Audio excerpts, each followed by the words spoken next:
the first issue is the matter of the public pronouncement by the William Ruto-led UDA about his supposed plans to buy 1 million acres of land at 1 billion shillings to distribute to the landless in the coast province specifically. So let me say that that proposal is laughable, to say the least, and is basically a ruse for these guys to hoodwink gullible members of the Kenyan public. And why do I say so? Why do I say so? In my view, that would basically be scratching the surface of the land problem in this country and not dealing with the matter at all. When you want to deal with the land question in this country, you must go to the root cause. And William Ruto is conveniently avoiding touching the root cause of the land problem in this country. But I'm more worried by his populist proposal to buy land from the landed people and distribute to the landless. That reminds us of really what happened in Zimbabwe when President Robert Mugabe ostensibly or purportedly took away land from the white farmers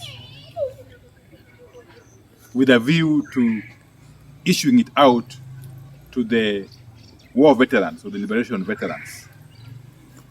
It must be understood that what Mugabe was doing then was not necessarily to give out that land to the war veterans. He was simply getting that land from the white farmers and dishing it out to himself and his cronies. Because not all the war veterans in Zimbabwe benefited from those forceful land acquisitions. The end result, we all know, is that the economy of Zimbabwe collapsed. And it has never recovered since then. Is that the route that William Ruto wants to take this country? Is that an example that he wants to emulate? We are really scared as Kenyans because we know what William Ruto and his team are plotting to do if they ever come to power, because I don't think they'll ever come to power. But if they ever come to power, is to take away land from those absentee landlords, especially in the coast, and distribute it amongst himself and his friends, and not necessarily the landless people on the coast. And that is a sure way of taking this country's economy to the dogs. We want to call him out for that mockery of policy and remind him that this country cannot afford to go the direction of Zimbabwe under Robert Mugabe. And it's curious, the kind of people William Ruto wants to take cue from, the kind of people he wants to really emulate, the kind of people who appear to be his idols or mentors. You know, we are told that if you want to know who I am, you look at the company I keep. It would appear that amongst his heroes is Robert Mugabe. And you know what has happened in Zimbabwe. A very, very unfortunate situation. A country which was very promising, going down on its knees as a result of ill thought out actions by those in power. Kenyans must really shudder to imagine what would happen if William Ruto ever held instruments of power in this country. Tumekerwa sana na matamshi ya makamu wa rais Bwana William Ruto na chama chake cha UDA. ya kwamba wako na mipango ya kununua mashamba karibu ekari milioni 1 kutoka kwa mabwenyenyi kule pwani na kuwagawia wale ambao hawana shamba. Hiyo ni uongo. Sisi sote tunajua ya kwamba wakati rais marehemu wa Zimbabwe Robert Mugabe alijaribu kufanya haya, chumi wa nchi ya Zimbabwe ilisambaratika. Na tangu wakati huo uchumi wa Zimbabwe haujafufuka hata kidogo. Sisi tunajua ya kwamba mpango ya Ruto na UDA kwa mambo ya mashamba ni kujaribu kuchukua hizi shamba kwa nguvu kwa wenyewe na kuwagawia na kujigawia yeye mwenyewe na rafiki zake. Hana mpangilio au mpango ya kununua hiyo shamba. Mpango yake tunajua ni kunyakua hiyo shamba kutoka kwa wenyewe kwa nguvu na kujifanya ya kwamba anagawia wenye hawana mashamba, kumbe anataka kujigawia yeye mwenyewe na rafiki zake. Na hiyo sio njia bora ya kutatua shida ya mashamba au ardhi katika nchi ya Kenya. Tunajua ya kwamba tukienda njia hiyo, sisi kama Wakenya pengine tutachukua njia ile nchi ya Zimbabwe ilichukua, na hiyo ni jambo ambalo italeta matatizo makubwa sana kwa wananchi.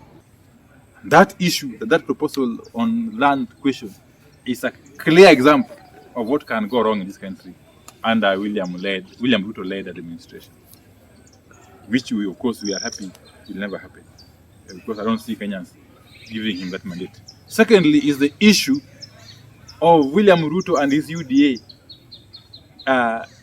becoming perpetual turncoats. Today they make this pronouncement, the following day they say something opposite. And nothing exemplifies this better than their about turn on the question of abolishing the competency-based curriculum, the CBC. They went all out. William Ruto and the entire cast of UDA, including his newfound disciple, Musalia Mudavadi. They went out in broad daylight, before cameras, before public, vowing to abolish the CBC immediately they ascend to power. But now all of a sudden, they are beaten about turn. It tells you really the kind of people we're dealing with. They are people who have got no idea how to run an efficient education system. In fact, they have got no idea whatsoever how to run anything.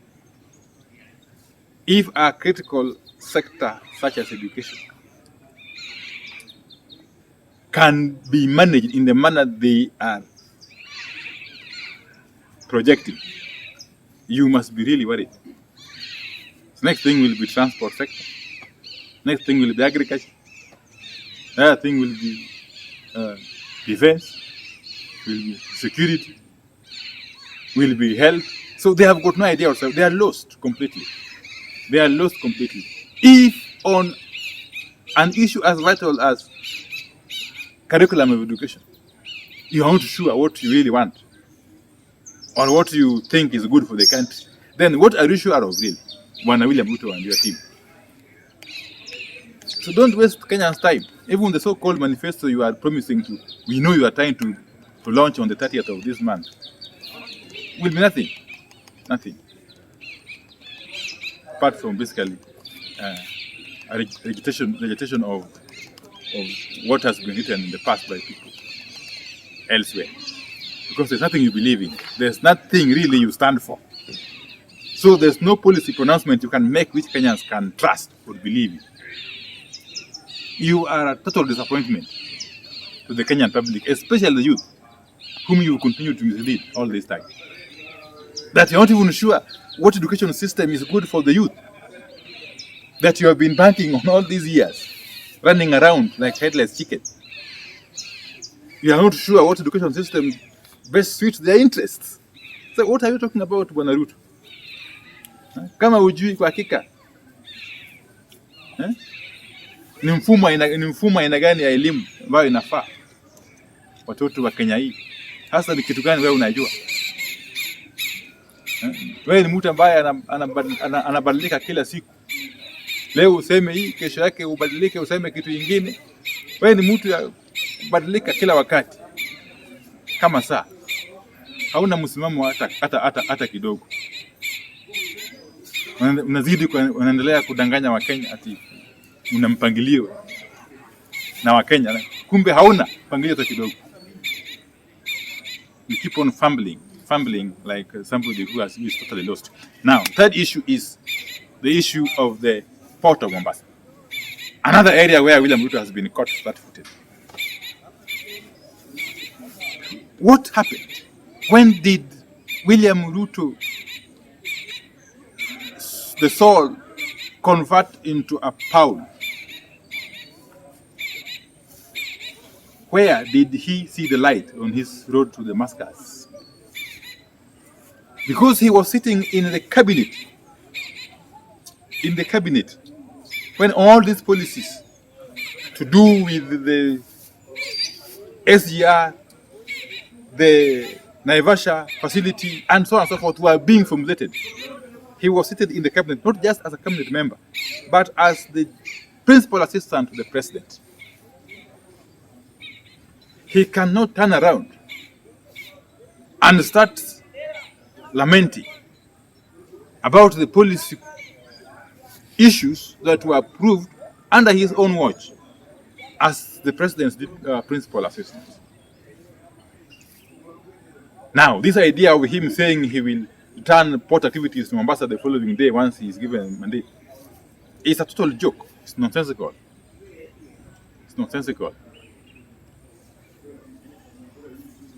He might have been chasing some business deals which backfired, which didn't materialize. And that's why he's standing around to start throwing tantrums like a spoiled child.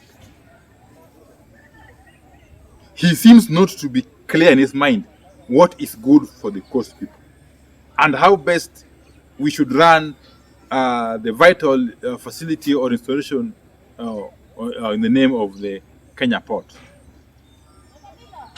in Mombasa. Otherwise, if he did not believe in the policy decisions that were made in the cabinet in which he sat, he should have said so in those cabinet meetings. Hii ni unafiki wa hali ya juu sana. Kugeuka na kusema mambo ambayo hayana ukweli hata kidogo. Ili kwamba wewe ulikaa katika cabinet, ulikuwa kwa mkutano ya cabinet wakati walikuwa wanatoa uamuzi ya kujenga SGR na kuhamisha kazi zingine za port kwa Mombasa, wewe ulikuwa kama wa rais. Ni kitu gani ulisema wakati huo? Kwa nini sasa hivi unajifanya wewe ni malaika? Ili hali wewe ulikuwa ndani ya cabinet. Ulikuwa ndani ya baraza la mawaziri kama naibu wa rais wa Jamhuri ya Kenya wakati haya mambo yalikuwa yanajadiliwa. Hiyo ni unafiki. Na waache kupotosha Wakenya. Waache kudanganya Wakenya. Wakenya wamekuwa werevu.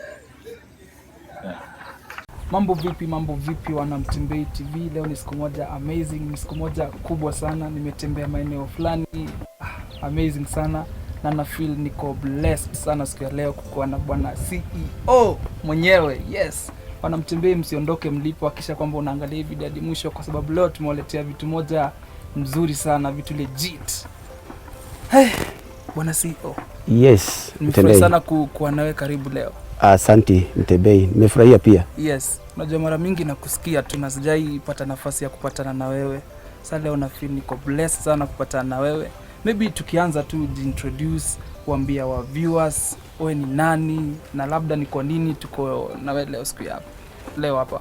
Asante Mutembei, majina yangu ni Zakaria Kariuki Dirango. Yes. Karibu sana, hapa ni Kamuru. Kabla hujafika Kamuru Shopping Center iko between Luai na Kamuru. Hii shamba iko mahali kunaitwa Kipawa.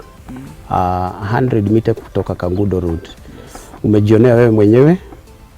Kuna supermarket, hii shamba ni next to high school. So karibu sana Mutembei. Yes. Nimefurahi sana, kwanza hii area inakaa smart sana. Very smart. Siku ya leo nataka tueleze wa viewers tuko hapa kwa sababu gani? Tunataka tuwaelezee ya kwamba Nairobi bado haijaisha. Nairobi bado kuna plot. Hizi plot ziko constituency ya Kasarani constituency. Yes. So tuko na plot hapa. Yes. Nice. Tumekuwa tukiona kampuni mingi sana zikiuza mashamba. Maybe utofauti yako na kampuni zingine ni gani haswa Farvet? Tofauti yetu na kampuni hizi zingine zote ni ya kwamba sisi tuko watu legit kabisa. Sisi tunauza shamba kabla hatujakuja kuziuzia customer. Tunafanya investigation, tunaangalia hii shamba iko namna gani. Na kama hii tuko hapa, tuko na title deed. Yes. Tumefanya kila kitu tunastahili kufanya kama company. So tunawauzia kitu tunajua si hewa. Tunauzia shamba. Yes. Yes, kwa mtu maybe ako ng'ambo anataka kuinvest na wewe, watu kama wana take process gani ndio maybe wapate shamba? Na pia mambo ya title deed inakaa for how long kwa mtu mwenye akuko ng'ambo? Maybe watu wa abroad tumedeal na wao kwa miaka mingi sana. In fact hata kwa hii shamba tuko na watu 3 sasa wamebook plot hapa na wamelipa. Kile tunafanya ya kwamba tunawasiliana na wao either WhatsApp ama simu. Tunawasiliana na wao ya kwamba wakilipa pesa, kwa sababu Farvet hatuchukui cash. Tunapeana account wakideposit.